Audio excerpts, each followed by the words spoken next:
Buenas a todos, bienvenidos a un nuevo podcast aquí en Protoluna. Soy Goran, esto es el podcast del Liternauta y hoy hablamos de fantasía. Y es que a veces los astros se alinean, uno está sumido en sus rutinas y un libro salvaje aparece y se cruza en tu camino.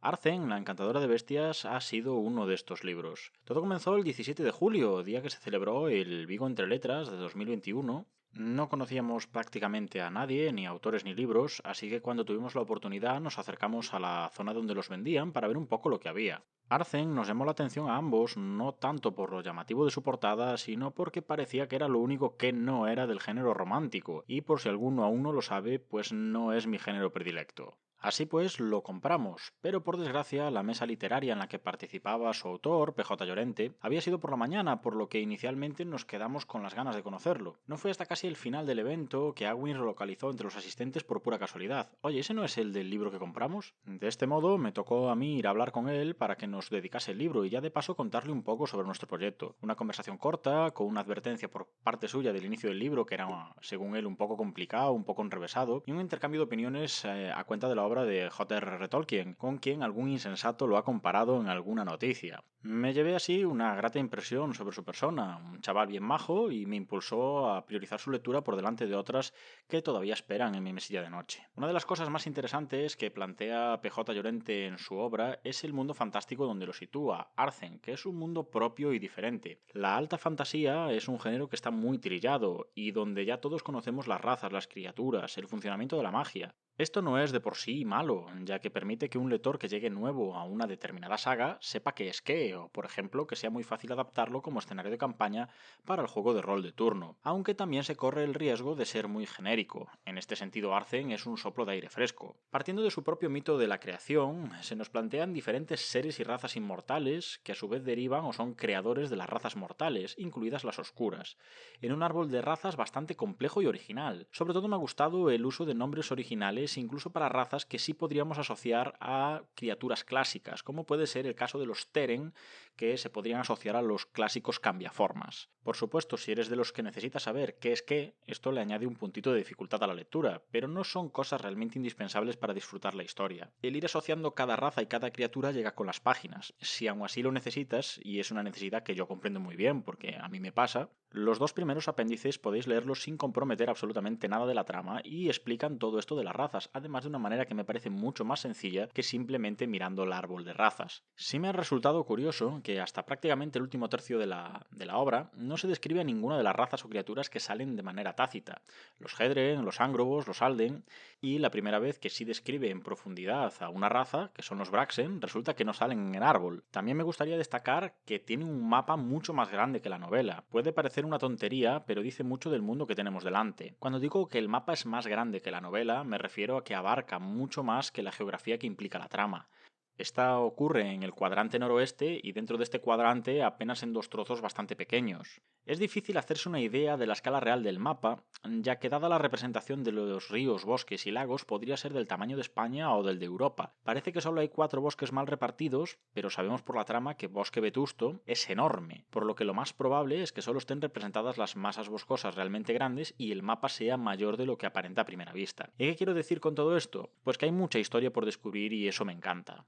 Sí os voy a decir que hay algunas cosillas que no me acaban de cuadrar mientras revisaba el mapa para realizar el post. Ataf, origen de nuestros protagonistas, y la Academia de Carono están pegaditas al bosque vetusto. Cuando más adelante entran en el bosque flipan y desconocen todo sobre él como si realmente fuera algo muy lejano que nunca hubieran visto. Entrando propiamente en la novela, deciros que es un libro que se deja leer muy bien. La narrativa me ha parecido muy ligera, sin excesivas y tediosas descripciones tan típicas de las obras de Tolkien, ni profundizar en exceso en cada cosa que se nombra, lo que hace que el desarrollo sea más orgánico y menos forzado, lo que da una sensación de avance muy rápido, aunque sí voy a remarcar que algunos cortes no los he entendido. Y digo esto porque hay varios capítulos que acaban en un punto y el principio del siguiente es la exacta continuación de este punto, es decir, para mí no ha habido un final de bloque, un final de la acción que se desarrollaba en el capítulo, por lo que no debería haber un corte de capítulo como lo hay.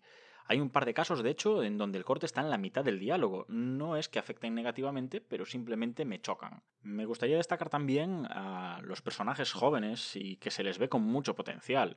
La historia se centra inicialmente en la vida de dos niños, Andur y Elora, de un pueblecito que, ante la llegada de unos reclutadores Holder, superan de manera prodigiosa el examen. La historia se centra totalmente en ellos, de hecho todo lo que pasa lo vemos a través de sus pasos en el camino para convertirse en Holder, y todo el tiempo tenemos la sensación de que hay eventos que están muy por encima de la trama que se nos muestra. A mi ver está muy bien logrado este punto, porque genera muy bien la expectativa de cara a siguientes partes. Al mismo tiempo, esta juventud, que está muy bien representada, la verdad, le resta epicidad y carisma a los personajes porque en el fondo aún son unos críos y todo ocurre más porque les ha salido así o porque tienen suerte que porque sean osados o elocuentes o sean realmente poderosos. El resto de personajes que salen en la obra, la verdad es que tiene algunos muy interesantes. Lo que pasa es que salen en tramos muy cortos, con lo que si alguno apunta a un personaje potente, épico o carismático, la verdad es que no tenemos suficiente tiempo para verlos desarrollados. La excepción a todo esto, desde mi punto de vista, es Samel, el padre de Andur, que es un personaje tremendo, tiene un contexto, una manera de ser, una forma de actuar que es bestial.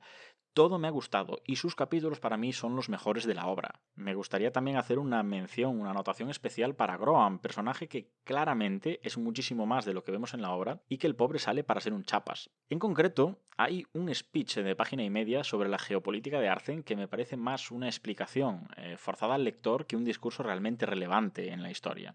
Tiene de hecho otro momento en la historia en donde hay una urgencia, hay una prisa por partir y el tío se suelta otro speech que la verdad es que le corta un poco la sensación de urgencia. No sé, son cosas que me llamaron la atención. También voy a deciros que me ha gustado mucho el tema de la magia, cómo está llevado, el tema de los poderes de los Holder. Porque en vez de centrarse en magias, más hechizos y conjuros, más clásicos de la fantasía, todos los poderes mágicos vienen derivados del uso de las esferas de poder, que además están asociadas según su color a una raza y que tienen unos poderes en concretos, que además pueden combinarse entre ellos y que dependen principalmente de los límites que tenga la capacidad imaginativa y la pericia del portador. Me ha parecido de verdad un sistema muy interesante. Esto no quiere decir que no haya magia clásica, ¿vale? Sí salen hechizos y salen conjuros, pero están bastante acotados, al menos en esta obra, a determinados personajes o razas. La historia, por momentos, sí me ha parecido un poco previsible. Yo soy de los que considera que una buena pistola tiene que ser sutil, tiene que ser imperceptible, que cuando se desvela te des cuenta de que ya la habían dejado caer donde allí, al principio, y dices tú, ¡ay! No me había dado cuenta de este elemento. Un maestro de las pistolas podemos encontrarlo en George R.R. Martin, donde todo es susceptible de ser un elemento importante 400 o 3 libros más adelante. Y las que son evidentes, además, son tan crípticas que es muy difícil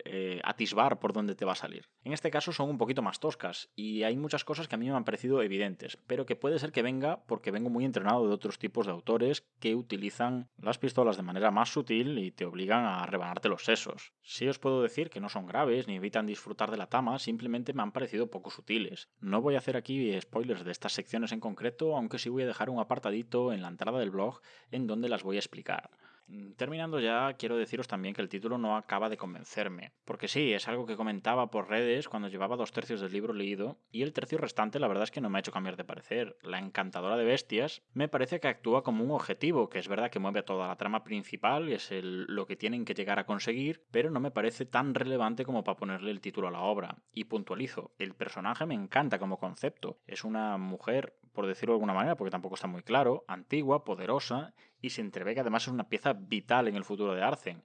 Aunque también deciros que como estratega me ha dejado un pelín que desear, pero bueno, no iba a tenerlo todo. De nuevo, no quiero meterme en spoilers para argumentar este punto, pero sí lo voy a hacer en la entrada del blog, en la correspondiente sección de spoilers. Como conclusión, deciros que la novela me ha gustado mucho. Todas estas cosas negativas que le he encontrado, o estos defectillos, me parece que no desmerecen en ningún momento a la obra ni impiden su disfrute. Son más bien cosas que podrían haberla hecha un poco más redonda. Eso comienza una historia que apunta muy alto y los personajes tienen mucho potencial. Y todo ello en un mundo original y bien construido que dan ganas de descubrir, tanto su pasado como futuro. Por tanto, es una lectura que os recomiendo encarecidamente. Y hasta aquí hemos llegado. Recordad que podéis seguirnos en las principales aplicaciones de podcast, en Instagram, Facebook, Twitch, YouTube y también en nuestra página web protoluna.com, donde podéis suscribiros a nuestra newsletter para no perderos nada de nuestro contenido. Y con esto me despido, Liternauta. Hasta el próximo podcast.